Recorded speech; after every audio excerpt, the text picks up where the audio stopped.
Нағашы жұртқа қонаққа баруға жиналдым. Еркін киім таңдадым.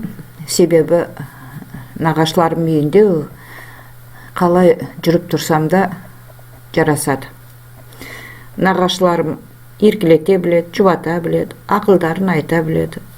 Сондықтан нағашыларымды өте жақсы көремін, сыйлаймын. Жалпы қонаққа барғанды кейін кезде ұнатпаймын. Себебі көп адам жиналған жерден қорқам. Жасымыз ұлғайған сайын ауыр сырқауымыз да көбейеді. Сондықтан өзім тез ауырам. Енді бірақ бүгін нағашыларым үйіне барамын қонаққа.